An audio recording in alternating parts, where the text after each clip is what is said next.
This podcast is brought to you by Progressive Insurance. Fiscally responsible, financial geniuses, monetary magicians. These are things people say about drivers who switch their car insurance to Progressive and save hundreds. Visit Progressive.com to see if you could save. Progressive Casualty Insurance Company and Affiliates. Potential savings will vary. Not available in all states or situations. Decisions made in Washington can affect your portfolio every day. But what policy changes should investors be watching? Washington Wise is an original podcast from Charles Schwab that unpacks the stories making news in Washington right now and how they may affect your finances and portfolio. Listen at schwab.com/WashingtonWise. Hey everyone, you may have caught on already, but this show talks pretty honestly about sex. And we don't exactly ease into it. So if you've got little ears around, proceed accordingly.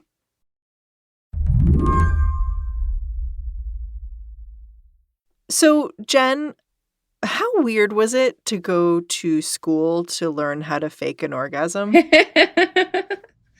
It was weirder than I expected it to be. Jennifer Wilson is a writer for The New Yorker.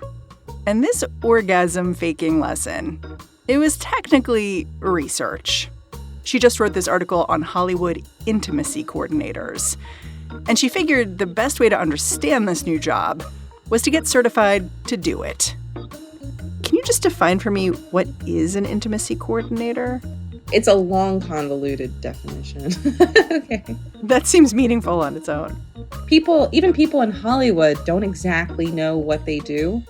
For the record, SAG-AFTRA, the actors union, defines intimacy coordinators as both advocates and movement coaches for sex scenes. And these days, just about every production with a romantic plotline considers hiring one. Hence, that class Jen took. There was a tremendous kind of growth opportunity for people who got in on the ground floor. And not just these training programs. You saw intimacy coordinators kind of designing their own modesty garments, their own lines of pasties and penis pouches. Oh, they have merch. There's merch. I can drop some links in the chat. You can see why you'd want to certify people to do this job, right? It's about sex. It's about celebrities. There's room for error. The first intimacy coordinator hired by HBO in 2018, she was, talking to someone who wanted to get into intimacy coordinating back then. And that person suggested, why don't we have a room on set where actors can go and masturbate after a sex scene to relieve themselves? And, she had to say, oh, my God, you can't do that. Whoa. We're at work, There are still rules. There are still rules. Yeah, there are still rules. Wow. It was also kind of weird to me that somehow as a culture, we created a role for someone who serves as a kind of sexual translator in a routinized way, but we've done it in this fictional world. Like, at some point in your article, you quote James Corden, the late night host, who was doing an interview about intimacy coordinators. And he says, oh, well, I'd actually quite like this in my marriage. And I was like, right, we've established this thing that maybe actually real people might be interested in, but we're carving it out for actors. It's like paying for therapy, but only for people involved with Eugene O'Neill plays, Well, it's funny you mentioned that because that intimacy coordinator who they were discussing on the late night show, Ida O'Brien, has a book coming out. Or I think it's out actually already in the UK. It's intimacy coordination for the rest of us. It's sort of what lessons you can learn in your own intimate life from someone who's done it on Hollywood sets. I guess listening to you, I'm struck by the fact that the United States doesn't have a culture that's particularly good or open to professionalizing sex. But that's kind of what's happening in this. We're professionalizing this industry that's all about sex and talking about sex very naturally. And it raises this question, are we doing this well? You know what I found, and intimacy coordinators themselves would say the same thing. There are great intimacy coordinators. There are terrible intimacy coordinators. On one hand, they're almost being asked to be kind of de facto, mental health counselors. And then they have to help people fake orgasms. Some people are really good at some of these things, and other people, struggle with some of the other elements of the job. Today on the show, it took just a few short years for intimacy coordinators to become totally enmeshed in Hollywood productions. So how's that going? I'm Mary Harris. You're listening to What Next? Stick around.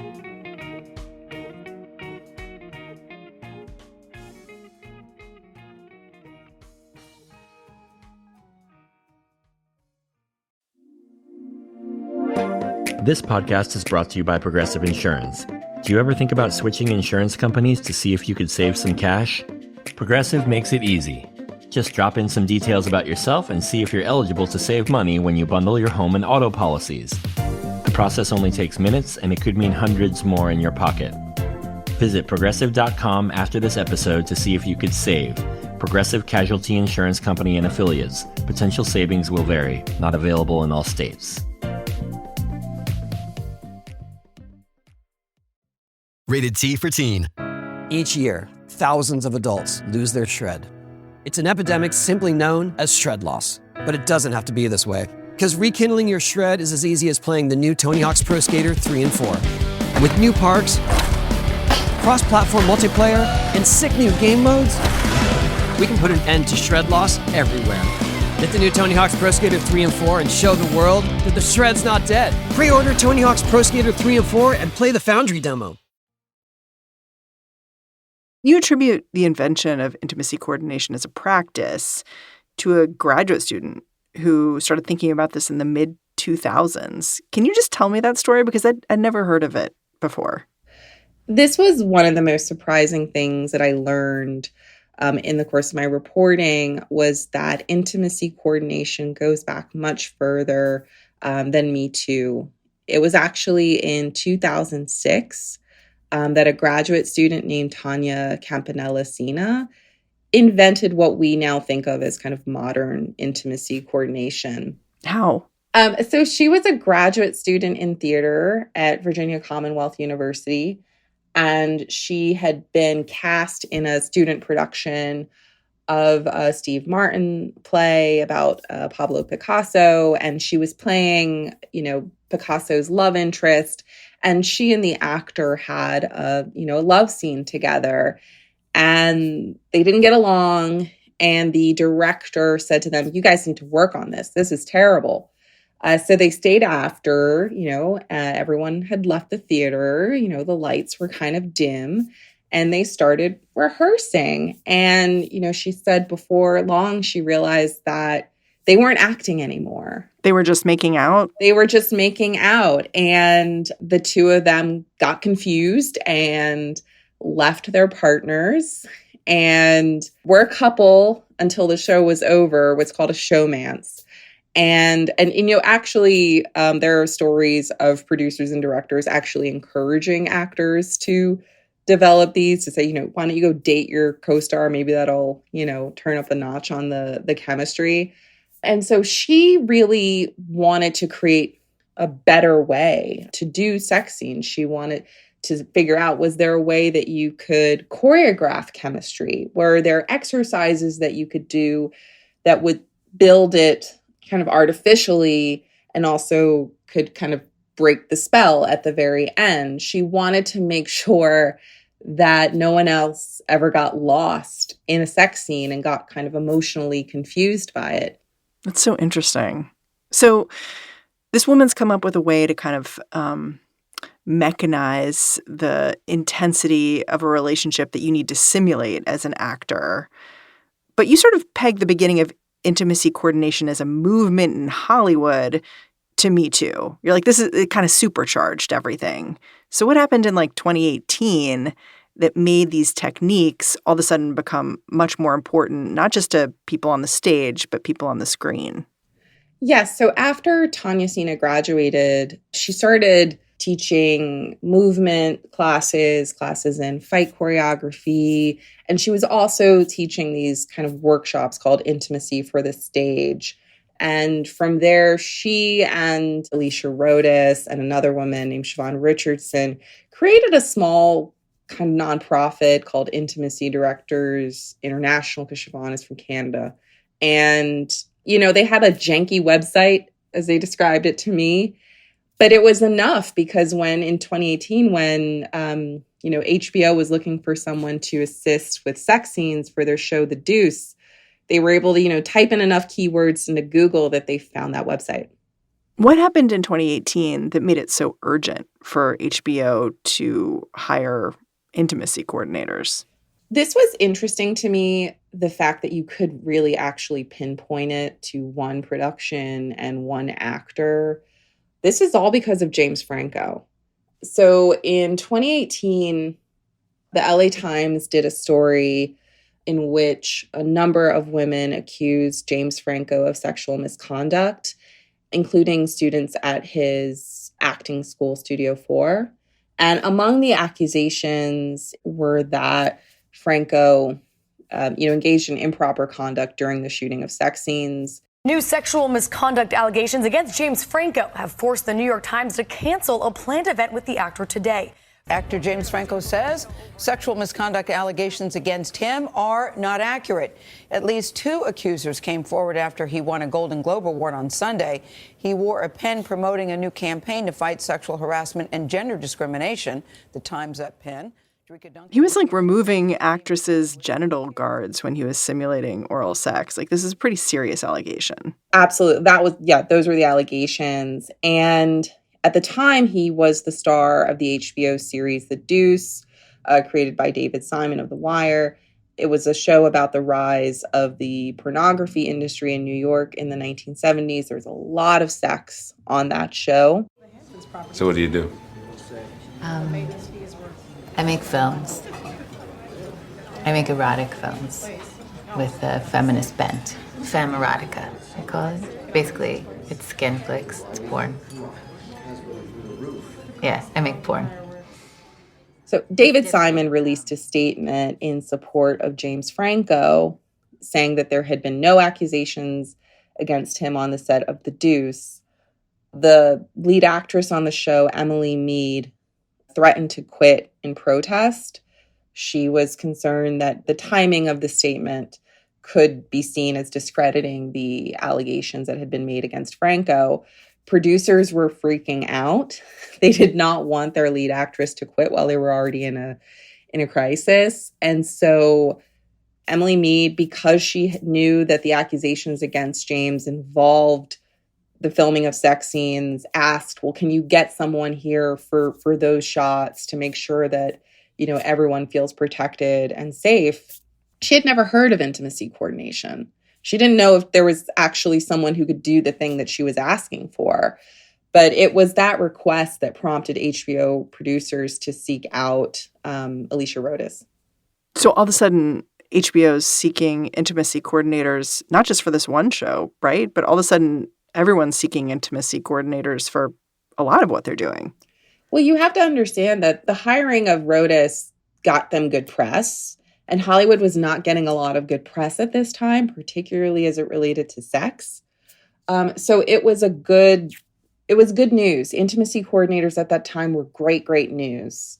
Like, here, this can fix it. We found a solution.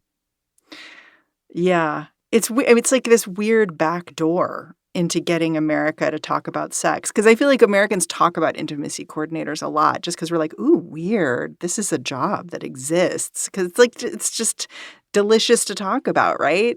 But it's almost sort of like an exercise to get us used to the idea of talking about sex in this way when we don't usually talk about it this way for ourselves. I mean, I think that that's true of movies and TV in general. I mean, I think that that's one of the reasons why people are concerned that there are fewer and fewer sex scenes in movies and TV. Because this was one of the most interesting things in your reporting, that sex scenes are actually declining in movies and TV, and it's being left to porn to show what intimacy is. Yeah. And, listen, nothing against porn, but it's, there's only so much that you can tell.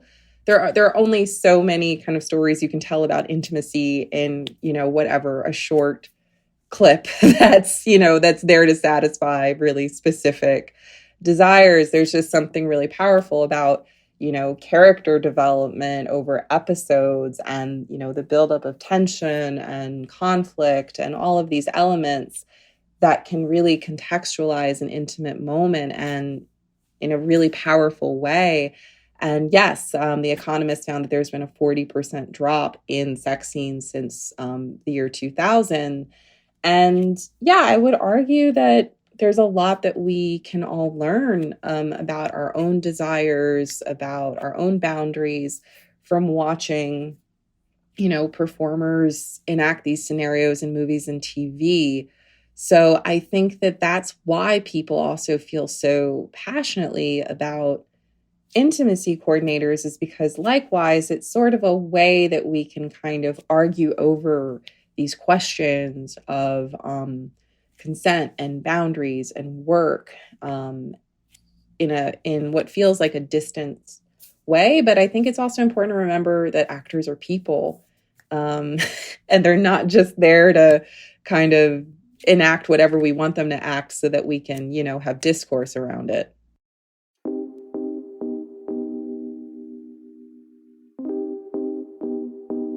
We'll be right back after the break.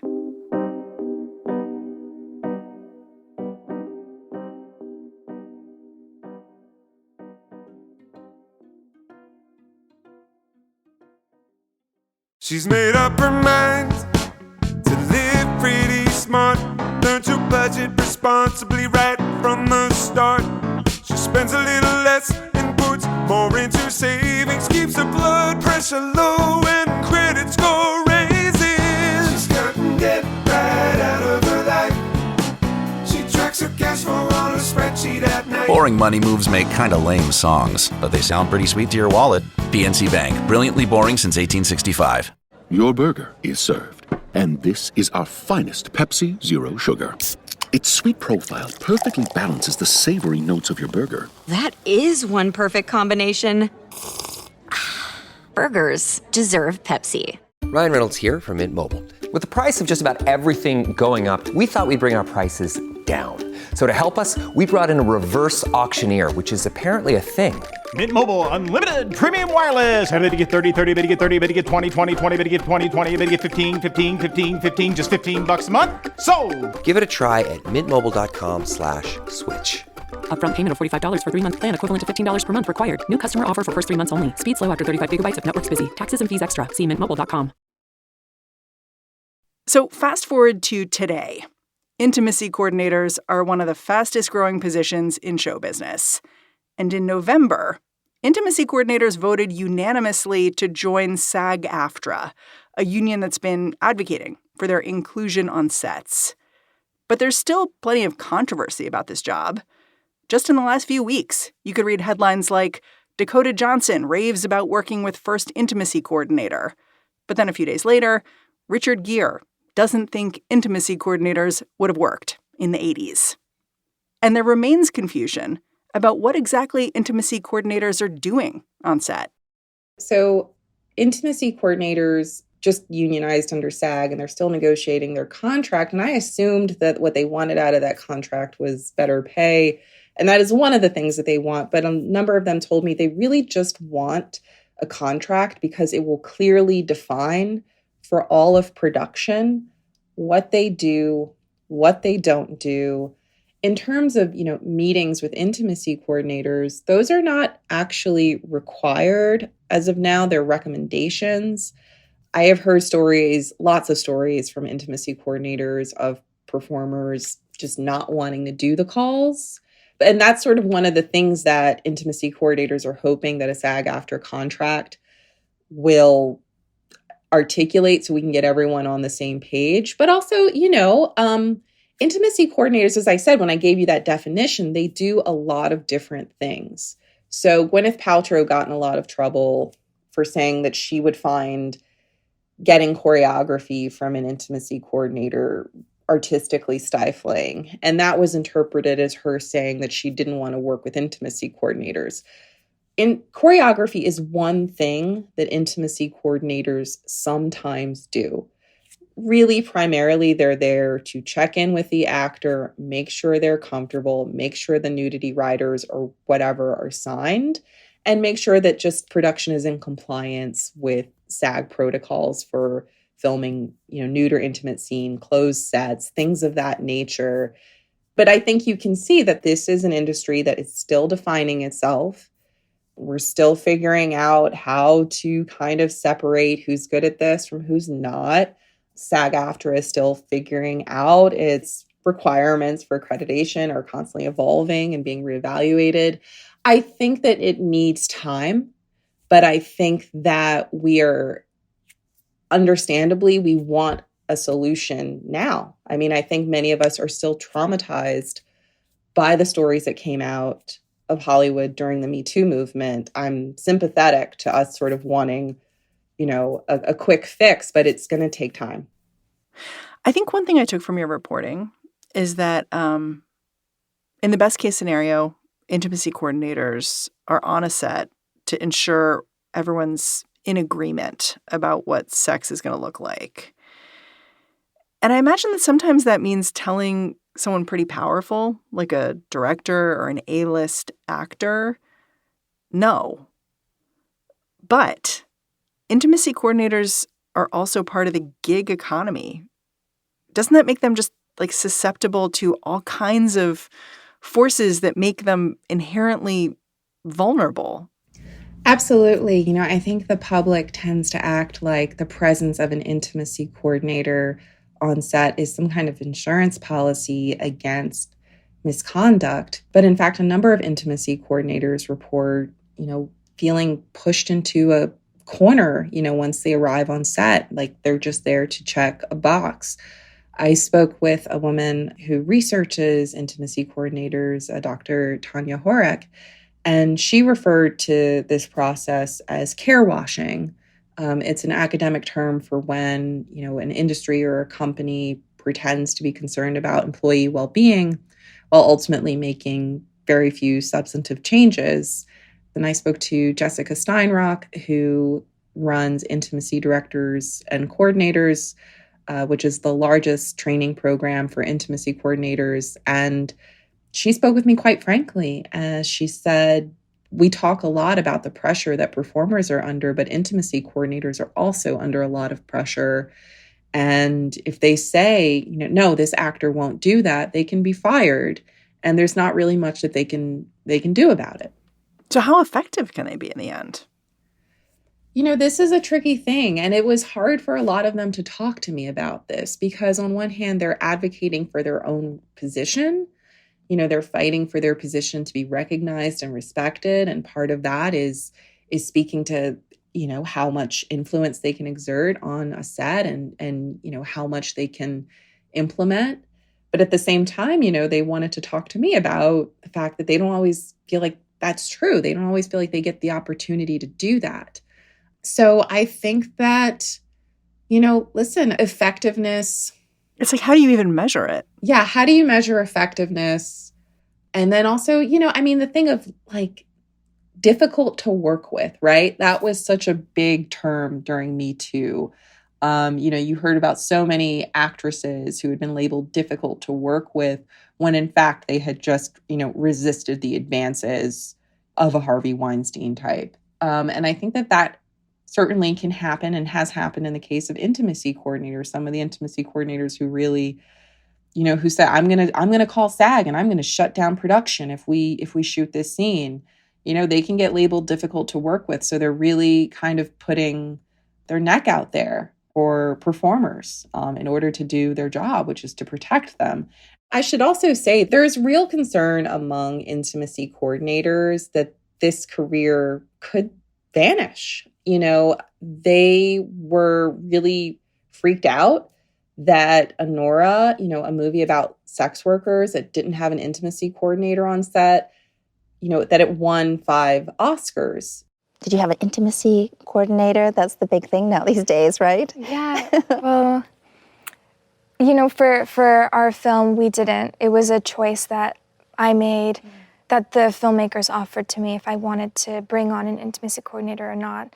And sex was like the plot. Sex was the that. plot, and there was a lot of nudity, and also, you know, it's not just Mikey Madison. You know, there were a lot of you know, people who worked at her strip club, actresses, you know, on set who were in performing scenes that typically would require an intimacy coordinator. And, you know, I think that a lot of them are afraid that they see the success of Honora and they say, well, what's going to stop another production from following suit? And I sort of remember talking to some of them and sort of saying, are you sure? Like, that seems a little paranoid. You know, SAG-AFTRA is now saying that productions are required to make a good faith effort to hire one. You know, you all are unionized now under SAG. Like, things seem like they're going great. And, you know, in the months that I was reporting this story, I saw, you know, all these DEI jobs that, you know, likewise were kind of propelled by a movement, you know, disappear. There were so many people after 2020 who got hired as, you know, DEI consultants at companies or campuses lose their jobs. And so it didn't seem that far-fetched to me by the end.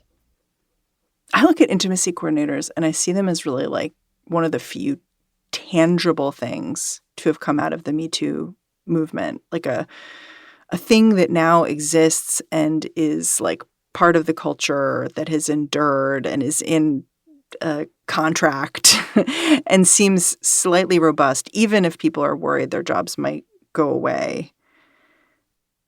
But it seems small. It seems like a very small change in the end. Absolutely. And I want to make it clear, though, that SAG-AFTRA has actually instituted a number of changes, including they kind of have gotten rid of these casting calls with nudity require that nudity can only be part of the audition when I much later on in the process. Because previously, you know, you would have these casting calls where, you know, hundreds of girls would come in and just, you know, take their top off in front of producers and, you know, and sometimes there would be video of it and they never knew what was going to happen with this video. And yikes. One of the things that SAG-AFTRA did was really create a lot of regulations around the audition process, you know, getting rid of those, you know, one-on-one meetings with producers and directors in hotel rooms that we all remember from the Weinstein era. They've done a lot of other things. Intimacy coordinators, like I think I said in the piece, they're the ones that's the reform that's gotten the most publicity. In a way, I think it's because you get to have actors talking about sex. You know, did you work with an intimacy coordinator? It's such a common question at press junkets. And you get why, because then you get to have, you know, a celebrity talking about sex. And so I think that's why they have just kind of become so dominant in the public imagination. Do you think intimacy coordinators have made Hollywood better? You know, I don't know that we can put that all on one line on the call sheet. You know, that intimacy coordinators are there to make Hollywood better, because I think, you know, as some of them said to me, they feel like now this has become their job and thus no one else's job. Making Hollywood better is everyone's job in Hollywood.